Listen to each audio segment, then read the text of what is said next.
Hello students, I hope and pray all well at your end. So today we are doing the second chapter, that is लालच बुरी बला है, from your Hindi textbook सुनहरी धूप. It means greed is evil. तो आइए कहानी पढ़कर जानें कि लालच का फल किसे और कैसे मिला. पहले यहाँ दिया कहानी का परिचय पढ़ते हैं. पाठ 2, लालच बुरी बला है. पृष्ठ संख्या 15. प्रस्तुत कहानी मनुष्य के लालची स्वभाव की ओर संकेत करते हुए यही बताती है कि उसे जितना मिलता है उससे उसका मन नहीं भरता और उसकी अधिक पाने की लालसा मीन्स इच्छा, डिज़ायर बनी रहती है.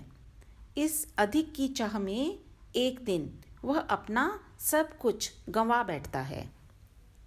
आगे है भवभूति का कथन. सभी सांसारिक पदार्थों की अति मतलब एक्सेस दोष उत्पन्न करती है. यह कथन भी इस कहानी के सार से मिलता जुलता है. इसमें भी यही कहने का प्रयास किया गया है कि जब हम सांसारिक पदार्थों को पाने की अति कर देते हैं मतलब एक्सेस, तो हमारा जीवन दोषपूर्ण, कष्टपूर्ण हो जाता है. As you know, excess of everything is bad. So let's read the story now. बाबा अब्दुल्ला ने कहा. बच्चों, यहाँ बाबा अब्दुल्ला अपनी कहानी सुना रहे हैं खलीफा को. खलीफा is a religious Muslim leader. तो बाबा अब्दुल्ला ने कहा कि मैं इसी बगदाद नगर में पैदा हुआ था. Baghdad is a major city and capital of Iraq. मेरे माँ बाप मर गए तो उनका धन उत्तराधिकार में मैंने पाया. उत्तराधिकार मतलब विरासत में, इन मीन्स हेरिटेज. वह धन इतना था कि उससे मैं जीवन भर आराम से रह सकता था, किंतु मैंने भोग विलास मतलब लग्जरी में सारा धन शीघ्र ही उड़ा दिया. फिर मैंने जी तोड़ परिश्रम कर धनार्जन किया, मतलब फिर से बहुत मेहनत की और फिर से धन इकट्ठा किया. धनार्जन मतलब धन एकत्र करना या प्राप्त करना. और उससे 80 ऊँट खरीदे. 80 ऊँट मतलब 80 कैमल्स. मैं उन ऊँटों को किराए पर मतलब ऑन रेंट व्यापारियों को दिया करता था. उनके किराए से मुझे काफ़ी लाभ हुआ मतलब प्रॉफिट हुआ. एक बार हिंदुस्तान जाने वाले व्यापारियों का माल मतलब गुड्स ऊँटों पर लादकर मैं बसरा ले गया. Basra is Iraq's main port. वहाँ माल को जहाज़ों पर चढ़ाकर और अपना किराया तथा अपने ऊँट लेकर बगदाद वापस जाने लगा. रास्ते में एक बड़ा सा हरा भरा मैदान देखकर मैंने ऊँटों के पांव बांधकर उन्हें चरने छोड़ दिया. चरने मतलब घास खाने के लिए, फॉर ग्रेजिंग, और खुद आराम करने लगा. इतने में बसरा से बगदाद को जाने वाला एक फ़कीर भी मेरे पास आ बैठा. फ़कीर मतलब अ सेंट. मैंने भोजन निकाला और उसे भी साथ में खाने को कहा. खाते खाते हम लोग बातें भी करते जाते थे. उसने कहा, तुम रात दिन बेकार मेहनत करते हो. यहाँ से कुछ दूरी पर एक ऐसी जगह है जहाँ अपार द्रव्य भरा पड़ा है. द्रव्य मतलब धन दौलत. तुम इन 80 ऊँटों को बहुमूल्य रत्नों और अशर्फियों मतलब रत्न मतलब जेम्स, अशर्फियाँ मतलब गोल्ड कॉइन्स से लाद सकते हो और वह धन तुम्हारे जीवन भर के लिए काफ़ी होगा. मैंने यह सुनकर उसे गले लगाया मतलब हग्ड हिम और यह जानना चाहा कि वह इससे कोई स्वार्थ सिद्ध तो नहीं करना चाहता है, मतलब जो ये बाबा थे, बाबा अब्दुल्ला, उन्हें पहले तो ये बात बड़ी अच्छी लगी उसको, उन्होंने हक किया फ़कीर को। फिर उन्हें लगा कि ये मुझे क्यों इतना धन देना चाहता है, और चाहता है कि मैं काम ना करूं, मेहनत ना करूं और आराम से ज़िंदगी व्यतीत करूं। मतलब इसके पीछे इसका कोई स्वार्थ तो नहीं है, कोई सेल्फिश मोटिव तो नहीं है। मैंने उससे कहा, तुम तो महात्मा हो, means you are a saint, a mahatma, तुम्हें सांसारिक धन से क्या लेना देना? तो आपको इतनी ये सांसारिक धन जो वर्ल्डली मनी है उससे इतना इंटरेस्ट, उसमें इतना इंटरेस्ट क्यों? तुम मुझे वह जगह दिखाओ तो मैं ऊँटों को रत्नादि से लाद लूँ। मतलब रत्न आदि, रत्नादि मतलब रत्न आदि, मतलब रत्न वगैरह जितना भी ये धन दौलत है, मैं वादा करता हूँ कि उनमें से एक ऊँट तुम्हें दे दूँगा। मैंने कहने को तो कह दिया, किंतु मेरे मन में द्वंद्व होने लगा। द्वंद्व का मतलब दुविधा, मतलब डिलेमा। कभी सोचता कि बेकार ही एक ऊँट उसे देने को कहा, कभी सोचता कि क्या हुआ, मेरे लिए 79 ऊँट ही बहुत हैं। 79 मतलब 79। वह फकीर मेरे मन के द्वंद्व को समझ गया। तो वो जो सेंट था उसे समझ में आ गई कि इसके मन में क्या चल रहा है, मतलब इसके मन में लालच पैदा हो गया है। उसने मुझे पाठ पढ़ाना चाहा, तो उसने he wanted to teach him a lesson, और बोला, एक ऊँट को लेकर मैं क्या करूँगा? मैं तुम्हें इस शर्त पर वह जगह दिखाऊंगा कि तुम खजाने से लदे अपने ऊँटों में से, खजाना मतलब ट्रेजर से लदे अपने ऊँटों में से आधे ऊँट मुझे दे दोगे। अब तुम्हारी मर्जी है, तुम खुद ही सोच लो कि 40 ऊँट क्या तुम्हारे लिए कम है? मैंने विवशता में उसकी बात स्वीकार कर ली। अब वो क्या करता, ही फेल्ट हिमसेल्फ हेल्पलेस कि अब पहले तो कहीं एक ही देने उसको बड़ा, एक ऊँट देना ही बड़ा मुसीबत लग रही थी। अब जब फ़कीर ने कंडीशन ये रख दी कि मैं तभी वह स्थान दिखाऊंगा यदि तुम मुझे आधे ऊँट मुझे दोगे, मतलब रत्नों से लदे हुए। वह उसको लेसन सिखाना चाहता था कि लालच करना अच्छी बात नहीं है। तो उसने जानबूझकर कहा कि मुझे 80 में से 40 ऊँट यदि तुम मुझे दोगे तभी मैं वह स्थान दिखाऊंगा। अब वो तो पैसा लेना चाहता, कमाना चाह रहा था आसानी से, बाबा अब्दुल्ला, तो उसको मानना ही पड़ा उसकी इस कंडीशन को। तो मैंने भी यह सोचा कि 40 ऊँटों पर लादा गया धन ही मेरी कई पीढ़ियों के लिए, पीढ़ियाँ मतलब जनरेशन्स के लिए काफ़ी होगा। हम दोनों एक अन्य दिशा में चले, मतलब इन सम अदर डायरेक्शन। एक पहाड़ के तंग दर्रे से, दर्रा क्या होता है, a narrow path in between the two mountains, से निकलकर हम लोग पहाड़ों के बीच एक खुले स्थान में पहुँचे। वह जगह बहुत सुनसान थी, मतलब लोनली। फ़कीर ने कहा, ऊँटों को यहीं बिठा दो और मेरे साथ आओ। मैं ऊँटों को बिठाकर उसके साथ गया। कुछ दूर जाकर फ़कीर ने सूखी लकड़ियाँ जमा करके चकमक पत्थर से आग निकाल ली। चकमक पत्थर मतलब फ्लिंट स्टोन, जिससे रगड़ने से चिंगारी उत्पन्न होती है। माचिस के आविष्कार से पहले इसी प्रकार आग जलाई जाती थी। तो उसने ये चकमक पत्थर से आग निकाल ली और लकड़ियों को सुलगा दिया, मतलब उनको जला दिया।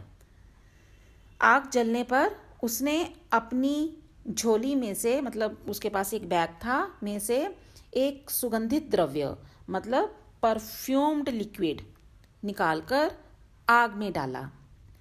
उसमें से धुएं का एक ज़बरदस्त बादल उठा और वह एक और चलने लगा, मतलब वो जो क्लाउड उसमें से पैदा हुआ धुएं का, वो it started moving towards one direction.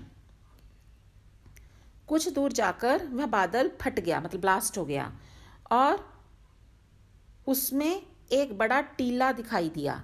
टीला, अ बिग हिल। जहाँ हम थे वहाँ से टीले तक एक रास्ता भी बन गया। हम दोनों उसके पास पहुँचे तो टीले में एक द्वार दिखाई दिया, मतलब एक डोर, एक दरवाज़ा। द्वार से आगे बढ़ने पर एक बड़ी गुफा मिली, मतलब एक केव, जिसमें जिन्नों का बनाया हुआ, जिन मतलब भूत, यू कैन से घोस्ट, बनाया हुआ एक भव्य भवन दिखाई दिया, means a big a grand palace. वह भवन मीन्स पैलेस और बिल्डिंग, वह भवन इतना भव्य था कि मनुष्य उसे बना ही नहीं सकते थे। हम लोग उसके अंदर गए तो देखा कि उसमें असीम द्रव्य भरा हुआ था। असीम मतलब एंडलेस, मतलब बहुत सारा धन दौलत थी वहाँ। अशरफियों के एक ढेर को देखकर मैं उस पर ऐसे झपटना मतलब रनिंग टू ग्रैब, जैसे किसी शिकार पर शेर झपटता है। मैंने ऊँटों की खुर्जियाँ मतलब जो ऊँटों की पीठों पर उसने बैग्स रखे हुए थे जिसमें सामान भरकर लादा जाता था, तो ऊँटों की खुर्जियों में अशर्फियाँ भरनी शुरू की। फ़कीर भी द्रव्य संग्रह करने लगा। संग्रह करना मतलब टू कलेक्ट, किंतु वह केवल रत्नों को भर रहा था। उसने मुझे भी अशर्फियों को छोड़कर केवल रत्न उठाने को कहा। मैं भी ऐसा करने लगा। हम लोगों ने सारी खुर्जियाँ बहुमूल्य रत्नों से भर ली, मतलब जो प्रीशियस जेम्स थे उनसे वो सारी खुर्जियाँ मतलब वो बैग्स जो थे भर लिए। मैं बाहर जाने ही वाला था कि वह फ़कीर एक अन्य कमरे में गया और मैं भी उसके साथ चला गया। उसमें भांति भांति की स्वर्ण निर्मित वस्तुएं रखी थी, मतलब स्वर्ण निर्मित मतलब गोल्ड मेड थिंग्स। फ़कीर ने सोने की एक संदूकची खोली। संदूकची मतलब अ स्मॉल बॉक्स। उसमें से लकड़ी की एक डिबिया निकाली और उसे खोलकर देखा। उसमें एक प्रकार का मरहम रखा हुआ था। मरहम मतलब ऑइंटमेंट, एक लेप लगाने वाला। उसने डिबिया बंद करके अपनी जेब में रख ली। फिर उसने आग जलाकर उसमें सुगंधित द्रव्य डाला और मंत्र पढ़ा, वो पहले जैसे उसने किया था, जिससे वह महल, गुफा एवं टीला सभी गायब हो गए जो उसने मंत्र बल से पैदा किए थे। अब हम लोग उसी मैदान में आ गए जिसमें मेरे ऊंट बंधे बैठे थे।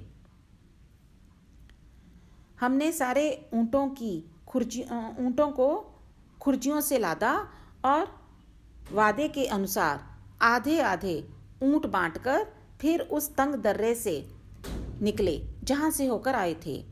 बसरा और बगदाद के मार्ग पर पड़ने वाले मैदान में पहुंचकर मैं अपने 40 ऊँट लेकर बगदाद की ओर चला और फ़कीर 40 ऊँट लेकर बसरे की ओर रवाना हुआ।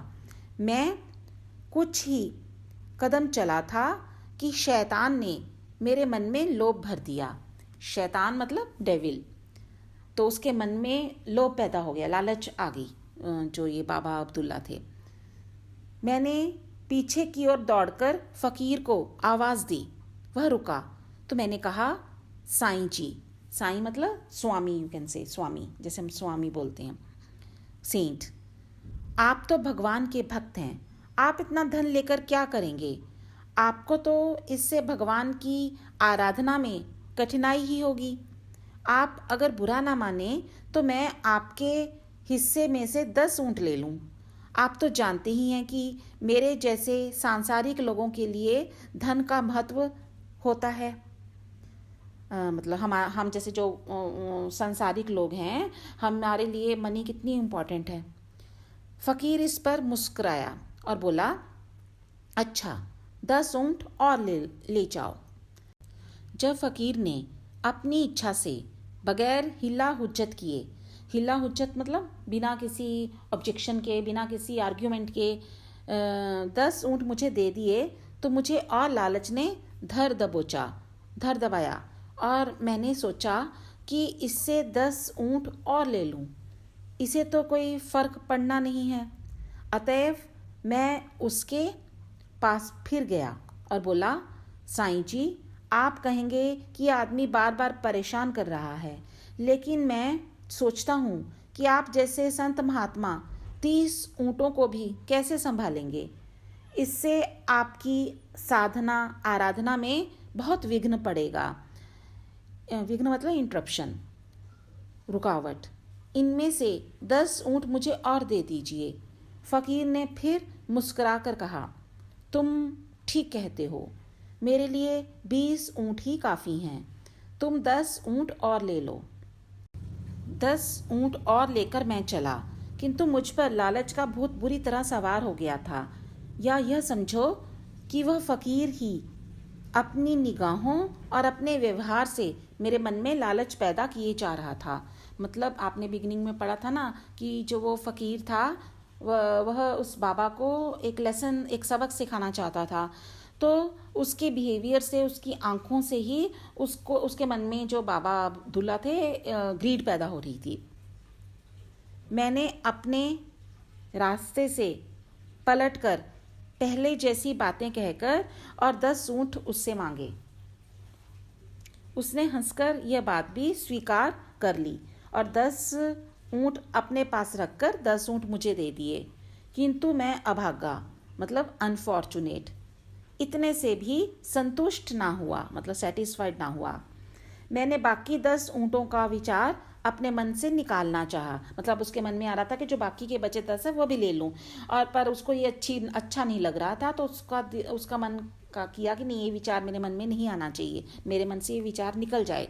किंतु मुझे उनका ध्यान बना रहा, पर वो अपने मन से इस थॉट को निकाल ना पाया। मैं रास्ते से लौटकर एक बार फिर उस फ़कीर के पास गया और बड़ी मिन्नतें करके बाकी के ऊँट भी उससे मांगे। वह हंसकर बोला, भाई तेरी तो नियत ही नहीं भरती। नियत मतलब इच्छा, यू कैन से डिज़ायर। अच्छा, यह बाकी 10 ऊँट भी ले जा, भगवान तेरा भला करे। सारे ऊँट पाकर भी मेरे मन का खोट ना गया। मैंने उससे कहा, साईं जी, आपने इतनी कृपा की है तो वह मरहम की डिबिया भी दे दीजिए जो आपने जिन्नों के महल से उठाई थी। मतलब डिबिया भी वो नहीं छोड़ना चाहता। उसने कहा, मैं यह डिबिया नहीं दूंगा। अब मुझे उसका लालच हुआ, तो अब इधर बाबा के मन में तो लालच पैदा हो ही जा रहा है। तो उसने कहा, नहीं, मैं तो ये भी लूँगा।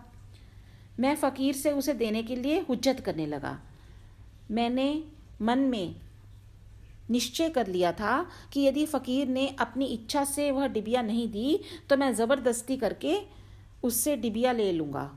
मेरे मन की बात को जानकर फ़कीर ने वह डिबिया भी मुझे दे दी और कहा, तुम डिबिया ज़रूर ले लो, लेकिन यह ज़रूरी है कि तुम इस मरहम की विशेषता समझ लो।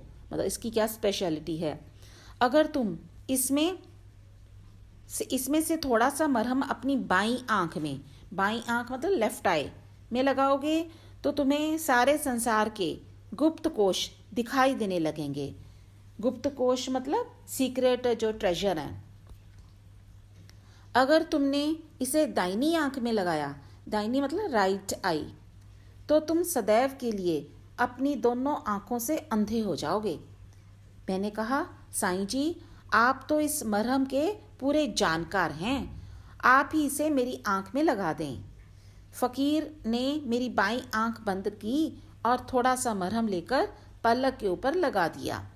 मरहम लगते ही वैसा ही हुआ जैसा उस फ़कीर ने कहा था, यानी दुनिया भर के गुप्त और भूमिगत मतलब अंडरग्राउंड धन कोश मुझे दिखाई देने लगे। मैं लालच में अंधा तो हो ही रहा था। मैंने सोचा कि अभी और कई खजाने होंगे जो नहीं दिखाई दे रहे हैं। मैंने दाहिनी आंख बंद की और फ़कीर से कहा, इस पर भी मरहम लगा दो ताकि बाकी खजाने भी मुझे दिखाई देने लगें।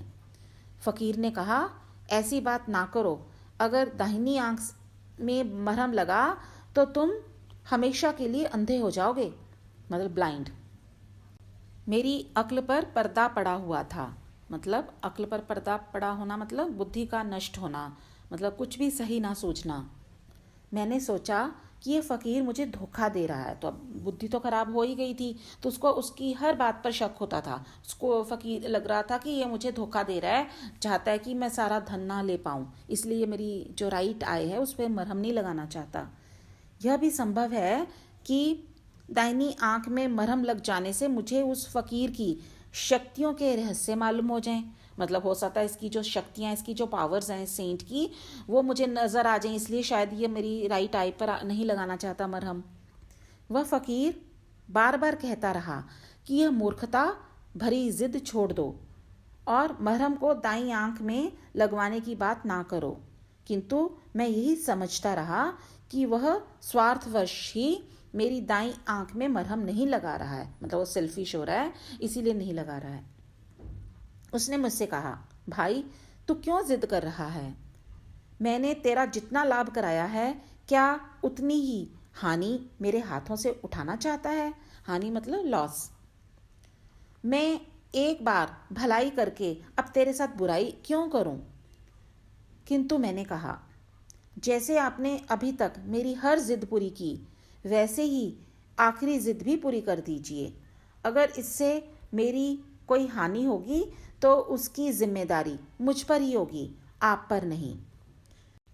फ़कीर ने कहा, अच्छा तू अपनी बर्बादी चाहता है। बर्बादी मतलब डिस्ट्रक्शन, तो वही सही। यह कहकर उसने मेरी दाहिनी आंख की पलक पर भी उस मरहम को लगा दिया। मरहम लगते ही मैं बिल्कुल अंधा हो गया, मतलब टोटली ब्लाइंड। मुझे अपार दुख हुआ। मुझे अपनी मूर्खता भी याद ना रही। मैंने फ़कीर को भला बुरा कहना शुरू किया। मतलब अभी वो प्रॉमिस कर रहा था कि जो भी गलत होगा उसका मैं रिस्पॉन्सिबल हूँगा, पर अब उसकी वो जब अंधा हो गया तो उसको कुछ भी याद नहीं रहा। तो उसने फ़कीर को ही भला बुरा कहना शुरू किया और कहा, अब यह सारा धन मेरे किस काम का? तुम मुझे अच्छा कर दो और अपने हिस्से के 40 ऊँट लेकर चले जाओ। उसने कहा, अब कुछ भी नहीं हो सकता, मैंने तुम्हें पहले ही चेतावनी दी थी। चेतावनी मतलब वार्निंग। मैंने उससे बहुत अनुनय विनय की, मतलब बहुत रिक्वेस्ट की, तो वह बोला, मैंने तो तुम्हारी भलाई का भरसक प्रयत्न किया था और तुम्हें हमेशा सत परामर्श ही दिया था। सत परामर्श मतलब good suggestion you can say. किंतु तुमने मेरी बातों को कपटपूर्ण समझा। कपटपूर्ण मतलब धोखे भरी। तुम्हें लगा मैं तुम्हें धोखा दे रहा हूँ, तुम्हें चीट कर रहा हूँ, और गलत बातों के लिए जिद की। अब जो कुछ हो गया है वह मुझसे ठीक नहीं हो सकता। तुम्हारी दृष्टि कभी वापस नहीं लौटेगी। मैंने उससे गिड़गिड़ाकर कहा, मतलब बेग्ड, साईं जी मुझे अब कोई लालच नहीं रहा। आप शौक से सारी धन संपदा और मेरे सभी 80 ऊँट ले जाइए, सिर्फ मेरी आँखों की ज्योति वापस दिला दीजिए। तो वह केवल अपनी आंखें ठीक करना चाहता है, अब कोई धन दौलत, इवन अपनी जो उसके अपने 80 जो ऊँट थे उन्हें भी वह उन्हें देना चाहता है। उसने मेरी बात का कोई उत्तर नहीं दिया, बल्कि सारे ऊँट और उन पर लदी हुई संपत्ति लेकर वह बसरा की ओर चल दिया। ऊँटों के चलने की आवाज़ सुनकर मैं चिल्लाया। अब दिख तो रहा नहीं था उसको, तो उसको सिर्फ जब ऊँट चले तो उनकी जो आवाज़ आई चलने की, तो ही स्टार्टेड शाउटिंग, साईं जी इतनी कृपा तो कीजिए कि इस जंगल में इसी दशा में ना छोड़िए, अपने साथ मुझे भी ले चलिए। रास्ते में कोई व्यापारी बगदाद जाता हुआ मिलेगा तो मैं उसके साथ हो लूँगा। तो उसने कहा कि मुझे अकेला क्यों छोड़कर जा रहे हो, मुझे ले चलो, रास्ते में कोई भी बगदाद की ओर जाने वाला कोई मुझे व्यापारी मिलेगा तो वो उसके साथ मैं चला जाऊँगा अपने घर। किंतु उसने मेरी बात ना सुनी और चला गया।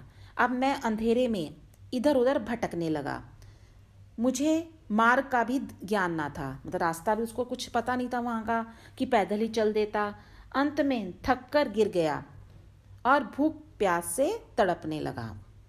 सौभाग्य से दूसरे ही दिन व्यापारियों का एक दल बसरा से बगदाद को जाते हुए उस मार्ग से निकला। तो अब उसकी यहाँ गुड लक थी कि नेक्स्ट डे कुछ जो व्यापारी थे उधर से निकले जो कि बगदाद की ओर जाने वाले थे।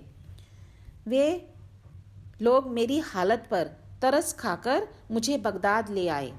अब मेरे सामने इसके अलावा कोई रास्ता नहीं रहा कि मैं भीख मांगकर पेट पालूं। तो देखो अच्छा भला वो अपने ऊँटों से अपना बिजनेस कर रहा था, तो उस लालच के कारण अब उसकी क्या कंडीशन होगी, कब उसको बेगिंग करनी पड़ी, बेग करके गुजारा करना पड़ा। मुझे अपनी लालच और मूर्खता का इतना खेद हुआ कि मैंने कसम खा ली कि किसी से भीख नहीं लूँगा।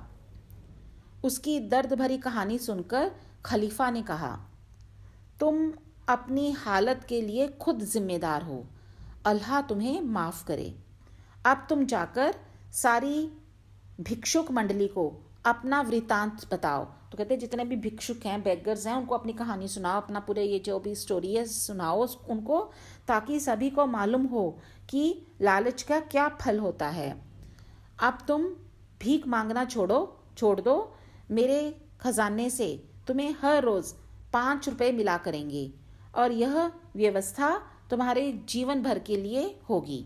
तो उस खलीफा ने उस पर रहम करके उसके लिए क्या एक अरेंजमेंट कर दिया, व्यवस्था मतलब एक अरेंजमेंट कर दिया कि जब तक तुम अब जीवित रहोगे तुम्हें हर रोज़ 5 रुपीज़ मिला करेंगे, जो कि तुम्हारी डेली जो तुम्हारी ज़रूरतें हैं उसके लिए काफ़ी होंगे।